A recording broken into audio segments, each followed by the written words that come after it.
Late one chilly autumn evening, long after the sun had dipped below the horizon and the rest of the city had succumbed to the embrace of sleep, Emily found herself alone in the office.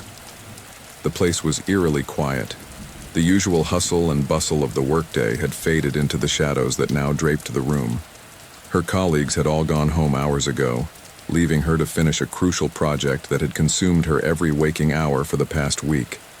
The soft hum of the fluorescent lights above her was the only sound breaking the silence. The occasional creak of the building settling was unsettling, but Emily was used to it by now. After all, she had worked late many times before, although tonight felt different, as if the very air around her was thick with something unseen, something watchful.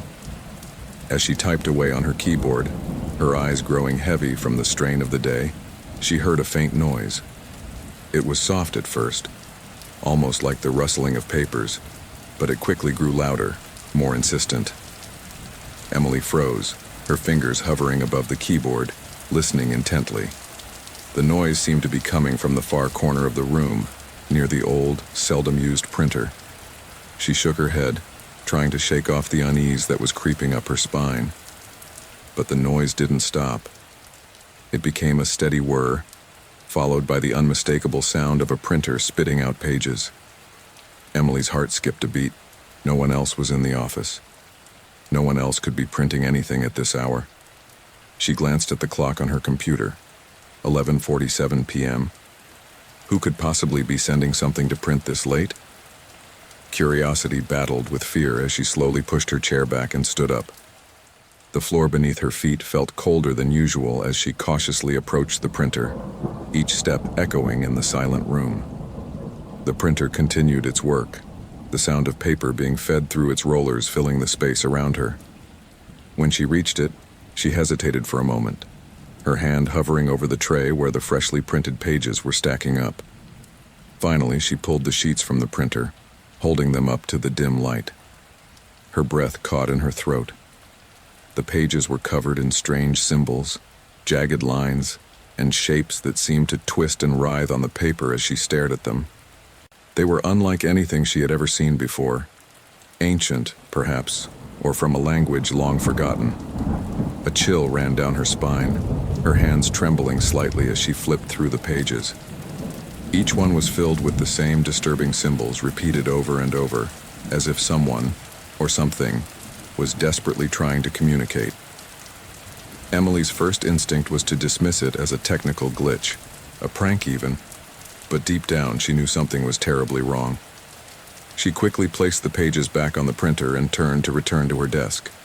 But as she did, her computer screen flickered, the usual array of spreadsheets and emails replaced by a dark, empty void. Then, one by one, the same symbols from the printed pages began to appear on the screen, each one pulsing with an eerie, otherworldly glow. Emily's breath quickened, her heart pounding in her chest. She stepped back, her eyes fixed on the screen as the symbols continued to multiply, filling every inch of the display. It was as if the computer was possessed, driven by some unseen force that was trying to reach out to her, to pull her into whatever dark world it had come from. Suddenly, the lights overhead began to flicker, casting the room in and out of shadow. The temperature seemed to drop several degrees, and Emily could see her breath misting in the cold air. The room that had once felt so familiar now seemed foreign, hostile even, as if it was no longer a safe space but a trap, a gateway to something far more sinister. Then she heard it, a faint clicking sound, like fingers tapping on a keyboard. But it wasn't coming from her computer. It was coming from the other side of the room. Emily's blood ran cold as she slowly turned her head towards the source of the noise. There, in the far corner of the office, shrouded in darkness, was another desk.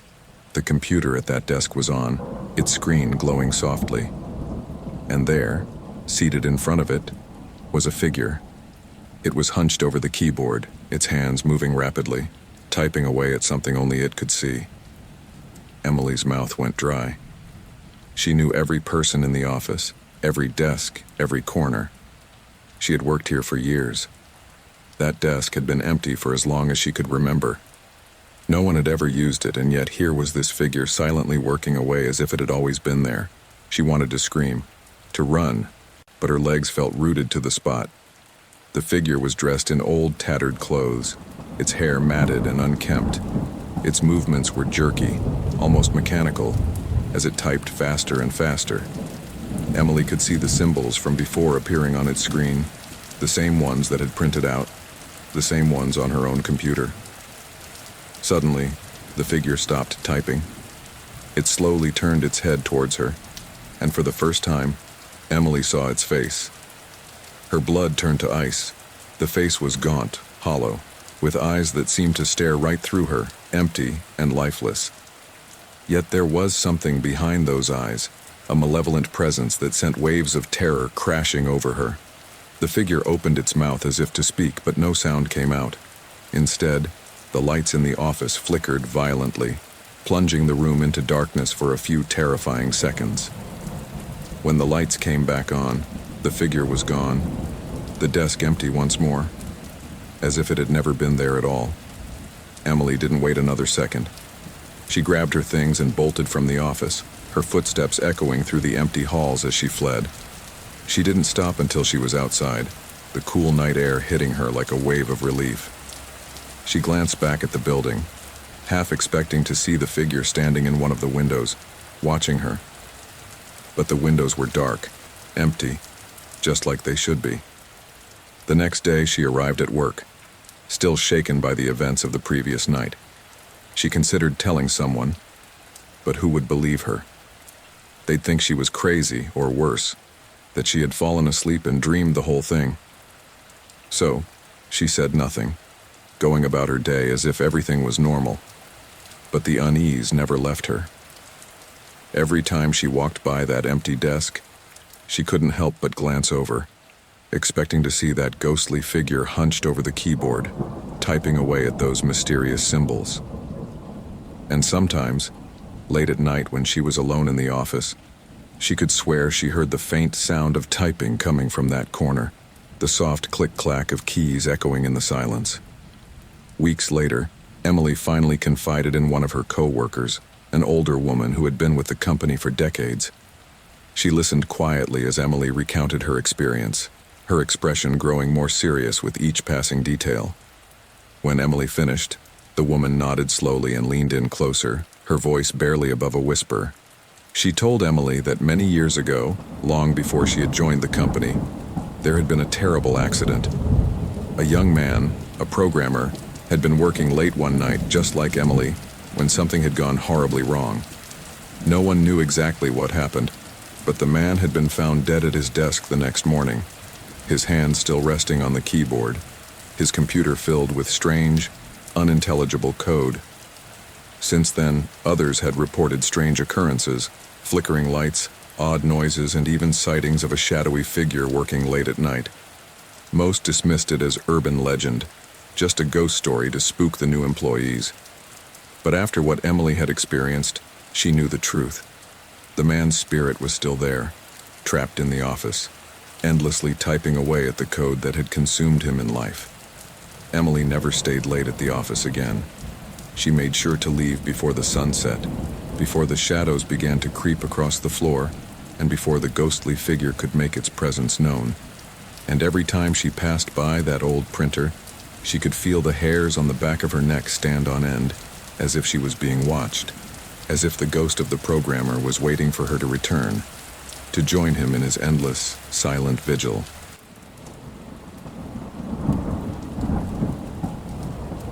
Let me tell you a story, one that has been whispered in the corridors of a certain office building for years, a story that no one dares to speak aloud, except when the night is dark and the moon is hidden behind thick, suffocating clouds. The story of the man in the conference room is not for the faint of heart, so if you feel a chill creeping up your spine, perhaps it's not too late to stop reading.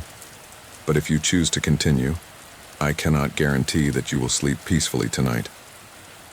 It all began in a nondescript office building on the edge of town, a place where the fluorescent lights hummed incessantly, and the cubicles stood like silent sentinels, guarding secrets known only to the night.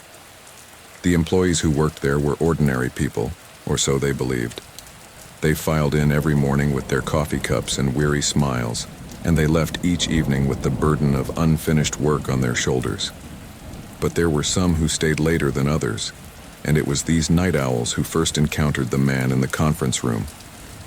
On one particular night, a group of 5 employees had gathered in the conference room to finish a project that had consumed their lives for weeks. The deadline was looming, and they had no choice but to burn the midnight oil. The room was cold, as it always was, despite the air conditioning being turned down for the night. The overhead lights cast harsh shadows on their faces as they hunched over their laptops, the clicking of keys the only sound in the otherwise silent building. Hours passed, and the clock on the wall ticked closer to midnight. One of the employees, a young man named David, was the first to notice something was off. At the far end of the room, in a corner where the light didn't quite reach, he saw a figure standing still as a statue. It was a man, or at least it looked like a man, though his features were shrouded in darkness. David blinked, trying to clear his tired eyes, but the figure remained. "Hey, do you see that?" David's voice was barely above a whisper, but it was enough to catch the attention of the others. They looked up from their screens, their expressions ranging from annoyance to curiosity. "See what?" one of them asked, a hint of irritation in her voice. David pointed to the corner, his hand trembling slightly.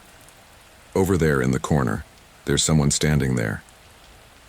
The others turned their heads in unison, and for a moment, no one said a word.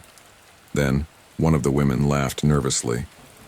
"David, you're just tired. There's no one there." But David was certain of what he saw. The figure hadn't moved, hadn't made a sound, but it was there, watching them. "I'm not joking. There's someone there. Look again." Reluctantly, the others squinted into the darkness, and one by one their expressions changed from skepticism to unease. The figure was there, just as David had said, standing perfectly still, almost blending into the shadows. It was tall, with broad shoulders, and it wore what looked like an old-fashioned suit. But its face was a blur, a smudge of nothingness that made their skin crawl. One of the men, braver than the rest, stood up from his chair. "I'm going to check it out," he said, his voice steadier than he felt. The others watched as he walked toward the corner, his steps echoing in the silent room. But as he got closer, something strange happened. The figure began to fade, dissolving into the darkness like smoke in the wind. By the time the man reached the corner, there was nothing there. No sign that anyone had been standing there at all. He turned back to the group, his face pale. "It's gone," he said, but the words brought no comfort. The others looked at each other, their eyes wide with fear, but none of them spoke. They all knew what they had seen, and they all knew it was impossible. The figure had been there, and now it wasn't. There was no explanation that made sense. "Maybe we're all just tired," one of the women suggested, her voice trembling. "We've been working too hard. It's late, and our minds are playing tricks on us." The others nodded, eager to believe anything that would make the fear go away. They returned to their work, though none of them could focus. Every few minutes, one of them would glance at the corner, half expecting to see the figure again. But the corner remained empty, a void of darkness that seemed to pulse with a life of its own. Finally, the clock struck midnight, and the group decided to call it a night. They packed up their things in silence, too shaken to speak. As they filed out of the conference room, David was the last to leave. He turned off the lights and closed the door behind him, but as he did, he thought he saw something in the reflection of the glass window. A shadow, perhaps, or the outline of a man standing just behind him. He spun around, his heart pounding, but the hallway was empty. He hurried to catch up with the others, and they all left the building together, not daring to look back. None of them spoke of what they had seen that night, but each of them knew that something was terribly wrong with that conference room. In the weeks that followed, the atmosphere in the office changed. People began to whisper about strange things happening after dark. Files would go missing, only to reappear in strange places. Computers would turn on by themselves. their screens displaying garbled text that no one could decipher. And sometimes, late at night, when the office was nearly empty, people would hear footsteps in the hallway, even though they were alone. But the most terrifying part was the conference room. No one wanted to use it anymore, not after what had happened. Those who were brave enough to enter it reported feeling a cold presence, as if someone was standing just behind them, watching their every move. And on more than one occasion, people claimed to have seen a figure standing in the corner, just like the one David and his co-workers had seen that night. Eventually, the rumors reached the higher-ups, and the conference room was locked up, its windows covered with dark curtains. No one was allowed to enter it, and the employees were told it was for renovations. But everyone knew the truth. The man in the conference room was still there, waiting in the shadows, watching them with eyes that no one could see. To this day, the building remains, its hallways filled with the echoes of footsteps that no one dares to follow. The conference room is still locked, its dark secrets hidden behind heavy curtains and a door that no one dares to open. But sometimes, late at night, when the moon is hidden and the wind howls through the empty streets, you might see a light flickering in the corner of the conference room. And if you're brave or foolish enough to look through the window, you might catch a glimpse of him, standing there in the shadows, waiting for the next unlucky soul to step inside. And if you do, well, I hope you're ready to meet the man in the conference room. Because once you've seen him, there's no going back.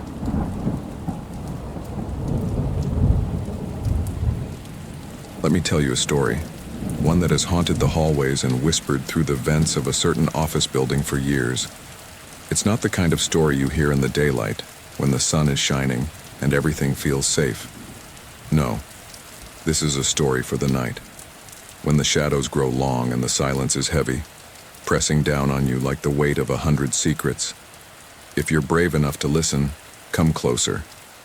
But be warned, once you hear this tale, it will be with you forever, lurking in the back of your mind every time you step into an elevator. It happened on a chilly autumn evening, the kind where the wind howls through the streets, carrying with it the scent of decaying leaves and the promise of an early winter. The office was almost empty, as it usually was by that time of night. Most of the employees had long since gone home, eager to leave behind the sterile glow of the fluorescent lights and the hum of computers that never seemed to stop. But there was one person who stayed behind that evening, a woman whose name has been lost to time, though her story remains etched in the walls of that building. She was a diligent worker, the kind who took pride in staying late to finish her tasks, even when the rest of the office had gone dark.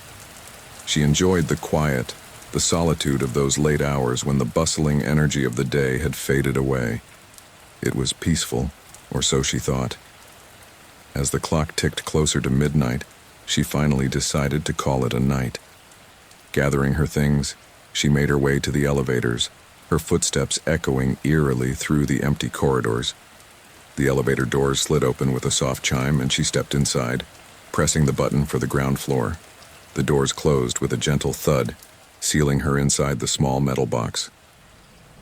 The elevator began its descent, the soft hum of the machinery lulling her into a sense of calm. She leaned back against the wall, closing her eyes for a moment, thinking of nothing in particular. But then, without warning, the elevator jolted to a stop. The lights flickered and her eyes snapped open, the calm she had felt just moments before evaporating like mist. She pressed the button for the ground floor again, but nothing happened. The elevator was stuck, frozen between floors, with no explanation. She felt a cold trickle of fear slide down her spine, but she pushed it aside. This was just a mechanical failure, she told herself. It would start moving again in a moment. But as the seconds stretched into minutes and the minutes into what felt like hours, the fear began to grow. She pulled out her phone, but the screen remained dark, no signal reaching her deep within the bowels of the building. She was completely alone, trapped in that metal box with no way to call for help. And then, just when she thought she couldn't bear it any longer, the elevator jerked violently, making her stumble. It resumed its descent, but something was wrong. The numbers on the display above the door began to blur, shifting and changing as if the elevator was no longer bound by the rules of the building. She watched in growing horror as the elevator bypassed the ground floor entirely, plunging deeper and deeper into the building, far below where any floor should have been. Finally, with a shudder, the elevator came to a stop. The doors slid open, revealing a place she had never seen before. It was the basement, or at least that's what it seemed to be. But this wasn't the neatly organized storage area she had expected. No, this was something else entirely. The space beyond the doors was dimly lit, the flickering light bulbs casting long, dancing shadows across the floor. Old office furniture was strewn about haphazardly, as if it had been abandoned in a hurry. Dust covered everything, thick and heavy, and the air was stale, almost suffocating. She stepped out of the elevator, driven by a strange compulsion she couldn't explain. The moment she crossed the threshold, the doors slid shut behind her with a finality that made her heart skip a beat. She turned back, pressing the call button frantically, but the elevator did not respond. It was as if it had vanished, leaving her stranded in this strange, forgotten place. And then she heard it, a sound that made her blood run cold. It was faint at first, barely audible over the pounding of her own heart. But it grew louder, more distinct with each passing second. The sound of a child crying. She turned slowly, her breath catching in her throat. The sound seemed to be coming from somewhere deeper within the basement, beyond the reach of the flickering lights. She hesitated, every instinct telling her to run, to find another way out. But something stronger, something darker, pulled her forward. As she moved deeper into the basement, the crying grew louder, more desperate. It echoed off the walls, distorting and twisting in ways that made her stomach churn. The shadows seemed to grow thicker, closing in around her until she felt as though she was moving through a tunnel of darkness. And then she saw it. A small figure, huddled in the corner of the room. It was a child, or at least, it looked like one. The figure was dressed in old-fashioned clothing, the kind you might see in photographs from a century ago. The child's hair hung in limp, dirty strands over its face, obscuring its features. The woman took a step closer, her hand reaching out as if to comfort the crying child. But as she got closer, the child's sobs stopped abruptly, and the room fell into an eerie silence. The child lifted its head, and the woman gasped, stumbling back in horror. The face that looked up at her was not that of a child. It was something else, something that wore the face of a child like a mask. The eyes were black, hollow pits, and the mouth twisted into a grotesque grin, revealing rows of sharp, jagged teeth. The woman screamed, but the sound was swallowed by the oppressive darkness. She turned and ran, her feet pounding against the cold, hard floor as the sound of the child's laughter echoed behind her, a sick, mocking sound that seemed to come from all around. She reached the elevator and frantically pressed the call button, praying for the doors to open. But the elevator didn't come. Instead, she felt a cold hand wrap around her ankle, yanking her off her feet. She hit the ground hard, the breath knocked out of her, and she was dragged backwards deeper into the basement, into the darkness. The last thing she heard before everything went black was the sound of the child's voice whispering in her ear, "You can never leave." They found her the next morning, lying in the elevator, unconscious but otherwise unharmed. The doctors couldn't explain what had happened to her, and when she finally woke up, she refused to speak about what she had seen. But she never returned to that office, and to this day no one knows what really happened in the depths of that building. Some say the basement is cursed, haunted by the restless spirit of a child who died there long ago. Others believe it's something far worse, something that feeds on the fear of those who venture too close. Whatever it is, one thing is certain. The elevator in that building has a mind of its own, and it doesn't always take you where you want to go. So if you ever find yourself working late in an empty office and the elevator stops between floors, be careful. You never know where it might take you, or what might be waiting for you when the doors open.